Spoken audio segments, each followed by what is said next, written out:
Tyler Bertuzzi and Gustav Lindstrom are back on the ice for the Detroit Red Wings. Can they be the spark the Red Wings need to break their 3-game losing streak?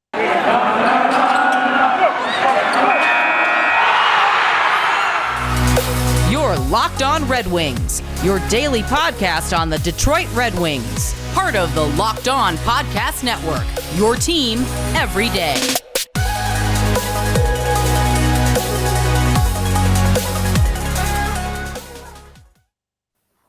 All right, welcome back to the Locked On Red Wings podcast. I am one of your hosts, Brian Fisher. With me today, as always, is the other host, Scotty Bentley, also host at Locked On Tigers. And Scotty, it was not a very good weekend to be a Detroit Red Wings fan. We kind of talked about it on Thursday's episode, what they would have to do to bounce back and beat the Colorado Avalanche, and they absolutely did not do any of it. Yeah, they didn't do that, did they? That was not quite what happened. It was not good. It was not good at all. I mean, offensively, 3 goals. That's kind of nice, I guess. But our last 3 games, we've given up 7 goals, 6 goals, 5 goals. Yeah, it was combined like 16 goals in the last. That's not good. That's probably not the right math. Probably worse than that. I don't think that was accurate math, but I think it's actually worse. Yeah, I think 18 goals. Yeah, well, you were close. 18. Yeah, it's not good whatsoever. And it's hard to even talk about a game like that because it's coming off the second half of a back-to-back, and you just got thoroughly thrashed by the St. Louis Blues. Your starting goaltender got pulled after the second period. Thomas Greiss had to come fill in. You knew he was starting the next day in Colorado.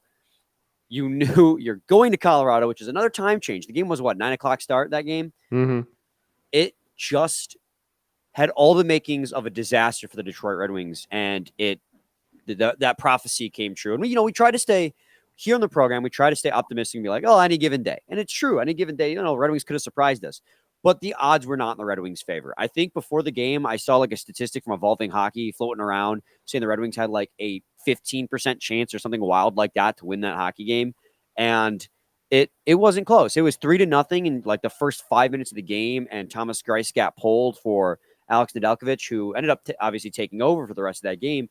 But didn't really, he came in and it wasn't that much better. He let in 3 goals. He did have an impressive .923 save percentage, but just the quality of the hockey team that is Colorado is just unfathomable. And then when you mix that with the fact that Detroit's coming in, has no depth. They have a ton of injuries, ton of COVID guys for that game.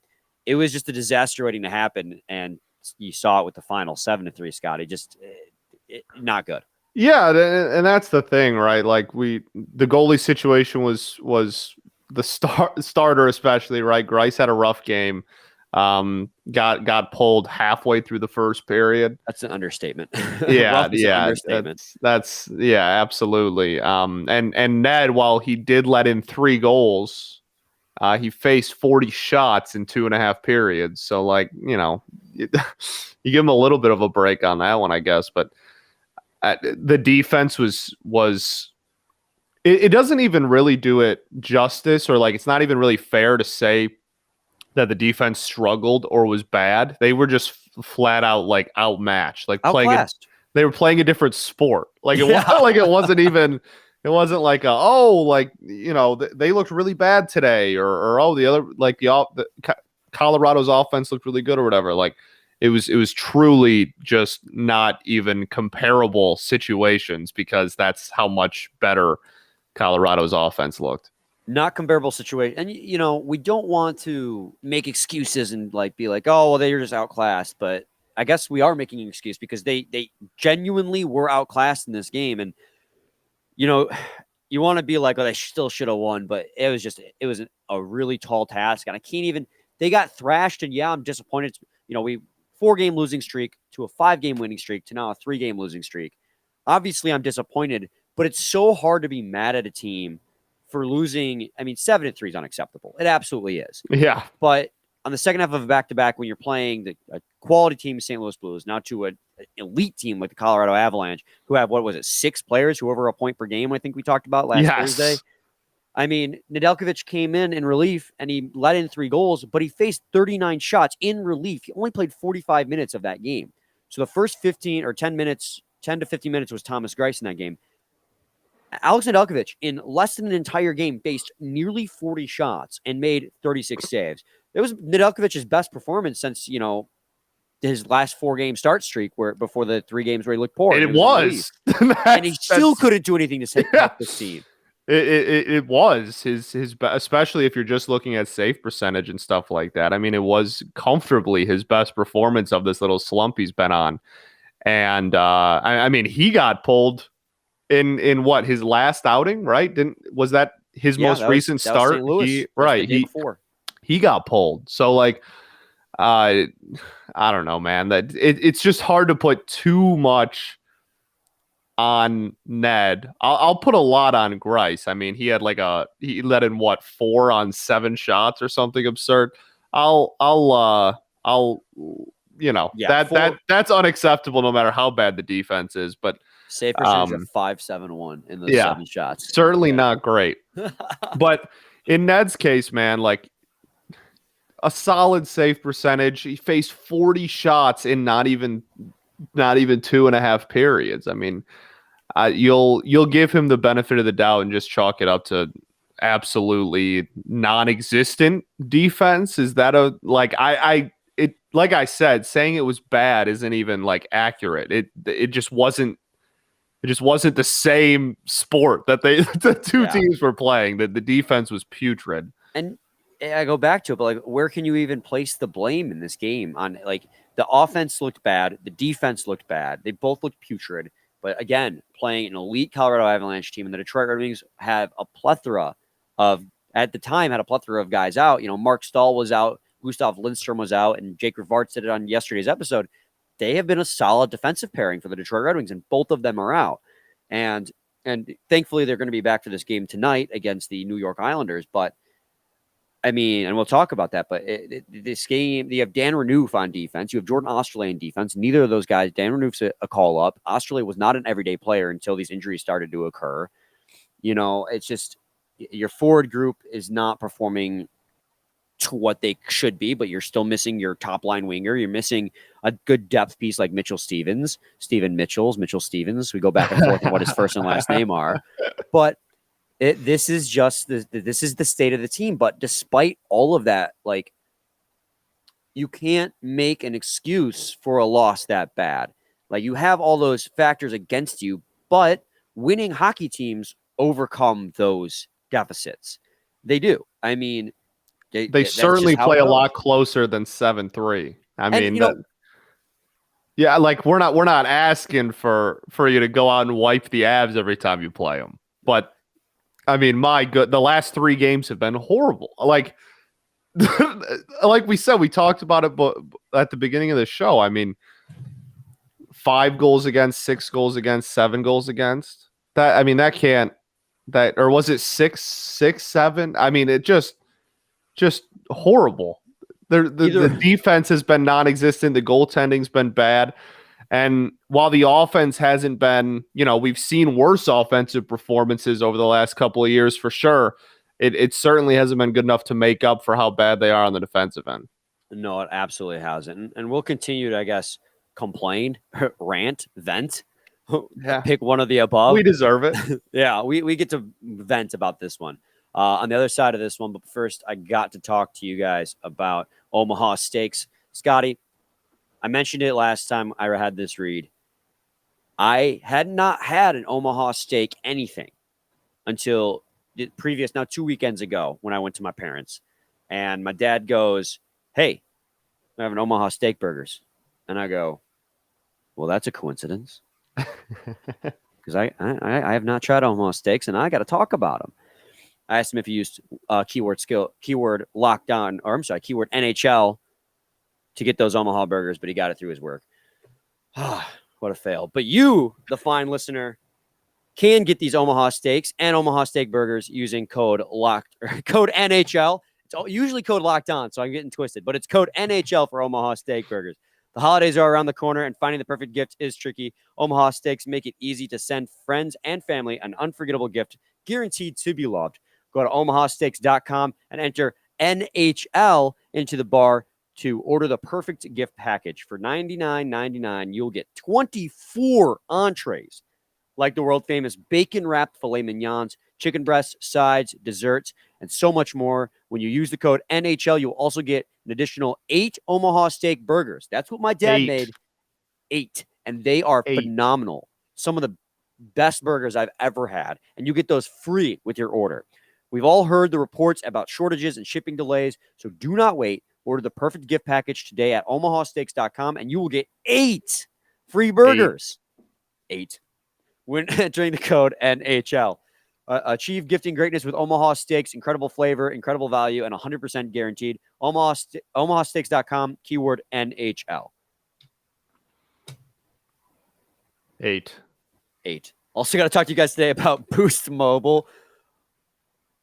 You listen to podcasts for the power of the inside track. You switch to Boost Mobile for the power of saving money, because with Boost, you get the power of free 5G phone, so you can listen to the latest episodes and keep up with your favorite players and teams. The power of 3 unlimited data lines for $30 a month per line, so your family can share all the insights. And the power of America's greatest, largest 5G networks, so you can do it all at the speed of 5G. With all that money you'll save and all that edge you'll gain, just how powerful will you become?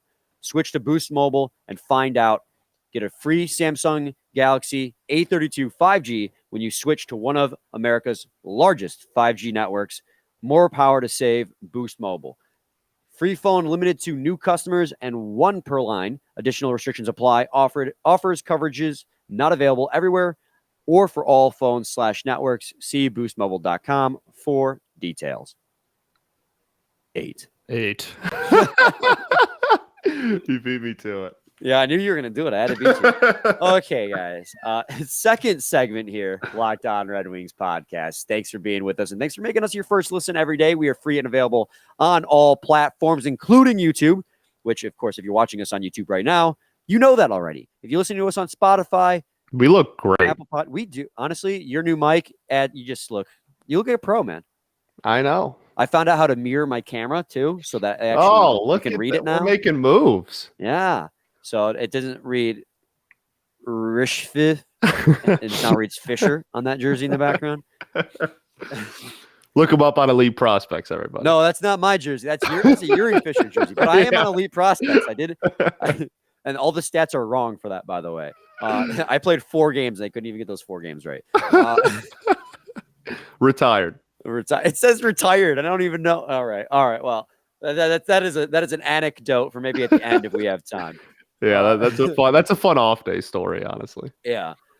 We're talking about the Red Wings lost to the Colorado Avalanche, and as we begin to look ahead, Scotty, things do get easier for the Red Wings. They have had 3 days off now, so they had Saturday, Sunday, and Monday off after just a thrashing from the Colorado Avalanche and the St. Louis Blues back-to-back days, but now we look ahead and we look at the New York Islanders ahead of schedule. They are getting a couple pieces back that will help fill in major gaps that they have missing. In Tyler Bertuzzi is the number 1 guy, and Gustav Lindstrom, who we also cannot overlook as the other guy. And I'm hoping with a team that is, they've broke their losing streak. Now they've got 2 wins in the last 3 or 4 games, if I recall correctly. But hopefully the New York Islanders are still that team that coming into Little Caesars Arena with how good Detroit is at home, with the pieces they're getting back, they can snap this skid, and get back to winning hockey games, because this team is teetering on the edge of falling out of the playoff picture. And if they want to continue to be a wild card team through the end of the season, they have got to stop this now. Like, this home game is the last home game for a while. They have got to stop it now. Yeah, I mean, we talk about it all the time, right? How important consistency is and how much consistency is prevalent in winning teams, right? Good teams don't go on 4 or 5 game losing streaks where they give up 6 straight goals and every single game. That's not something that good teams do. So we need to realize that we probably were playing a little bit above expectations as is, and that the growing pains that we are going through are going to see us go on the win streaks where we beat good teams, and then also probably go on some losing streaks where we get absolutely throttled like we have in the last week. And you're right. If they want to maintain this belief that that the Red Wings are going to fight for a playoff spot, then that you not only have to put a stop to it, you have to like dominate a game. Yeah. Like you can't, like we have barely played hockey the last 3 games.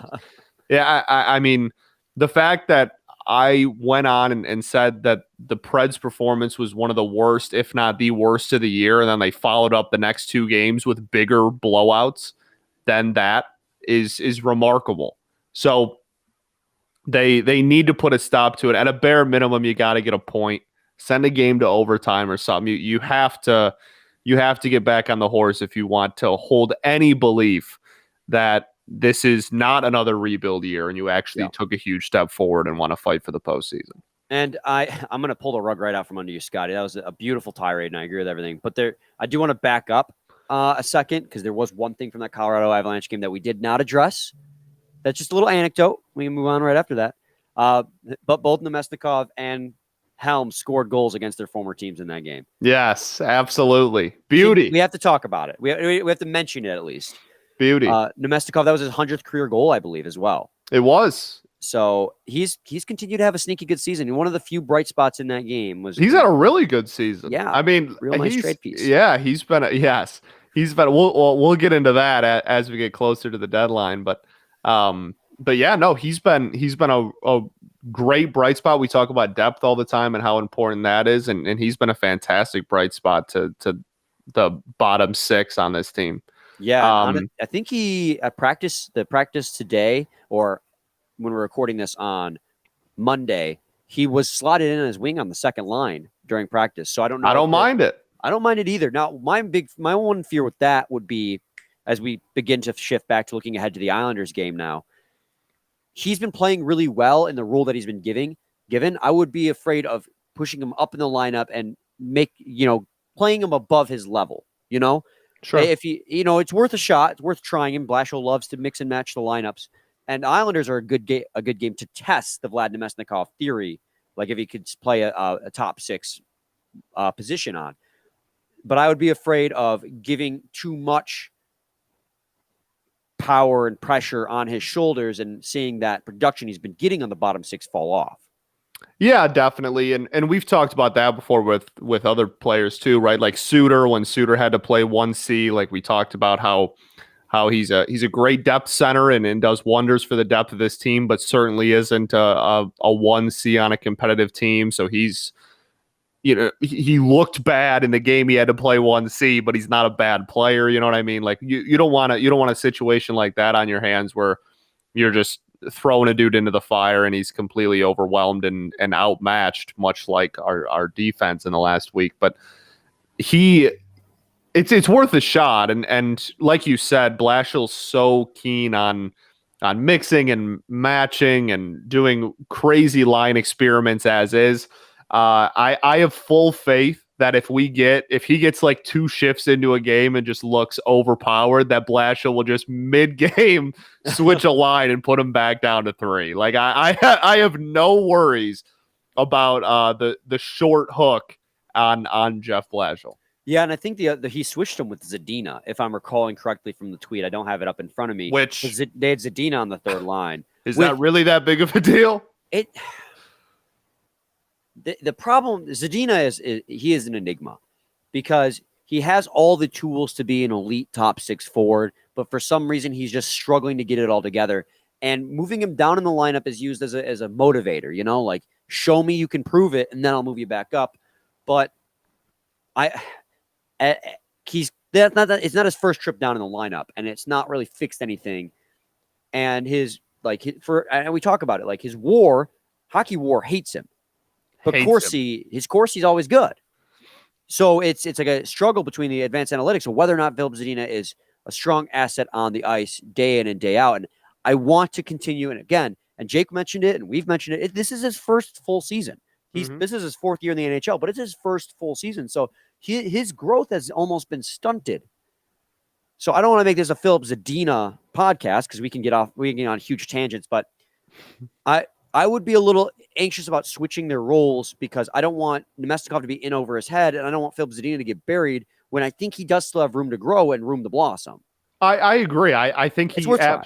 right. He absolutely still has room to grow, and I still believe that Zadina has a ceiling of being a damn good hockey player. But what I don't mind is moving him down, moving Vlad up, trading Vlad, and then moving Zadina back up. That I don't mind at all. I actually love that. It takes the pressure off of Zadina for a little bit. Less minutes, but less bad highlights, but less just getting exposed. But he can maybe buckle down and focus a little bit more. But I really don't mind Zadina going down to. And I know people hate that because people are so passionate about Philip Zadina, and everybody still wants him to. He's a polarizing player. Yes, absolutely, extremely. So I understand, but if it's not going to be an everyday thing, I really don't think it's that deep or that big of a deal to just see if Vlad can play up there. Yeah, that's fair. And we'll continue this conversation looking ahead to the New York Islanders game. We really got to talk about the Bertuzzi and Lindstrom coming back. We kind of teased it, and then I got sidetracked talking about Nemestikov. Bad on my part. But I promise I'll talk about them. But first, I got to talk about Stance, the comfiest underwear you will ever wear. Founded in 2009, Stance Apparel represents a radical invention of socks, underwear, and active apparel.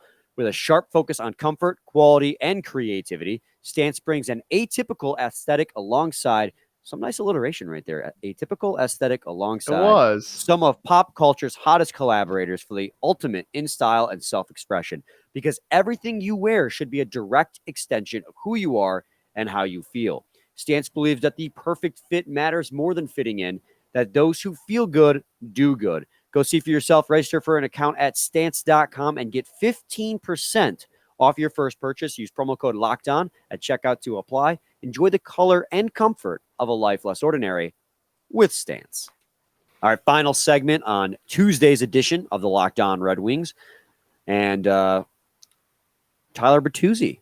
Let's talk about that. Back in the lineup, he went 10 days without a single goal, then went on the COVID protocol list. So my question for you, Scotty, do you think he can be the spark despite being cold before he went on the COVID list? Do you think he can be that spark this team needs to snap this losing streak and win a game before going on the road for a while?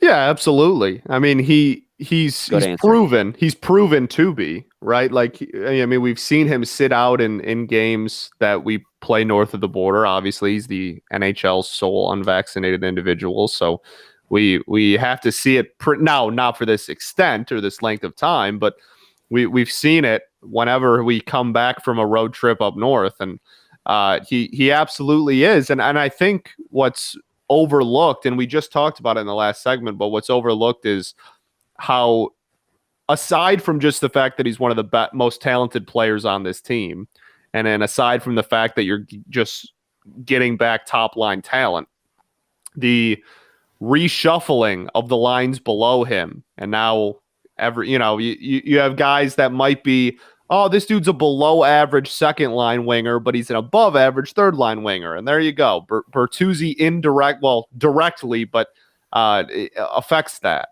because he's getting slotted in at the top. So he's obviously a massive impact player and hopefully will be something to re-energize. He's definitely a burly, physical, scrappy type of player. So at a minimum, even if he's not producing a lot of points early on in his first games back after, getting on the COVID list, at a minimum, I hope he just brings some fight because we've lost by 3 goals for the last week in a row.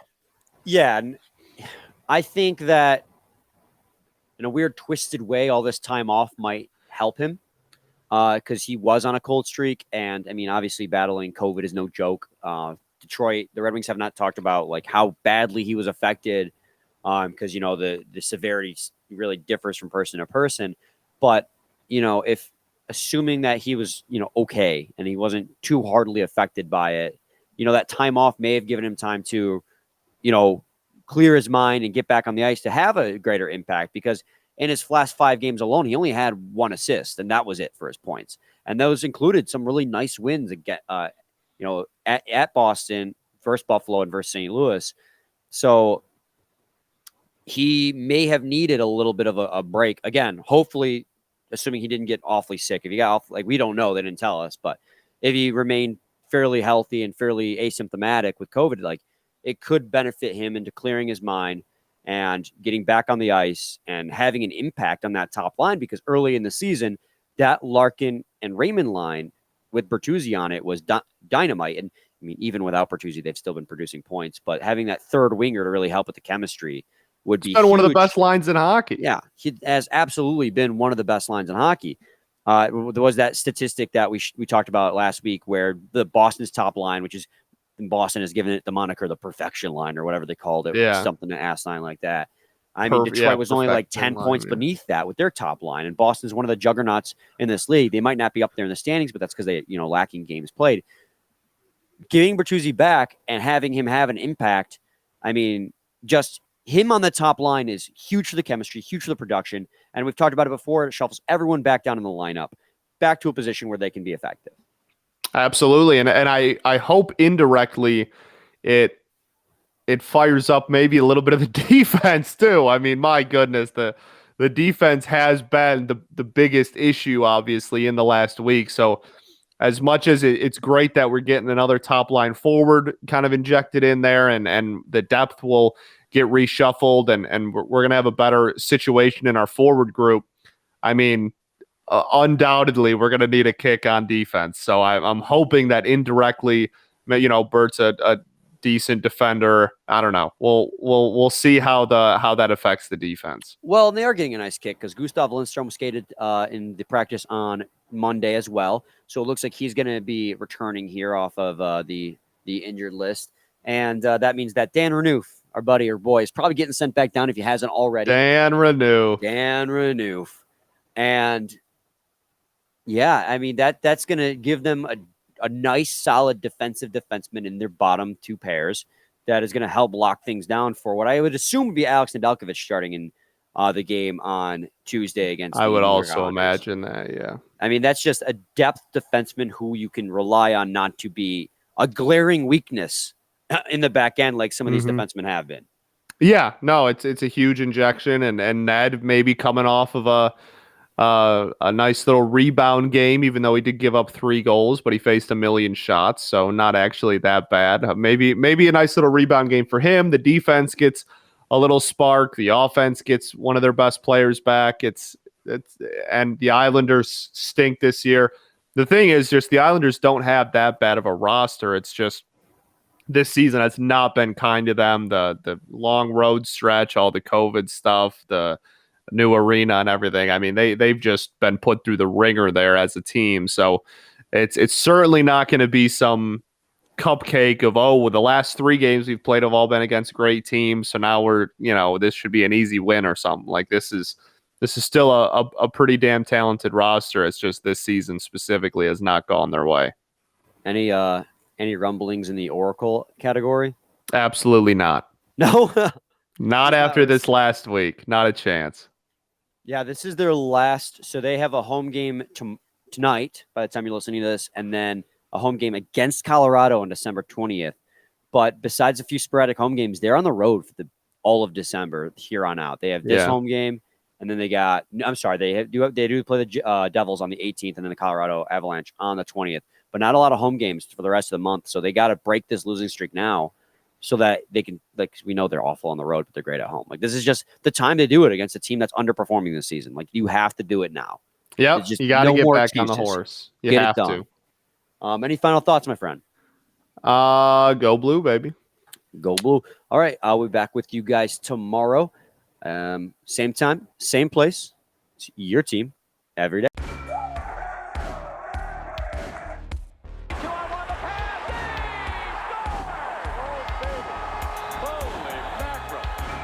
You're Locked On Red Wings, your daily podcast on the Detroit Red Wings, part of the Locked On Podcast Network, your team every day.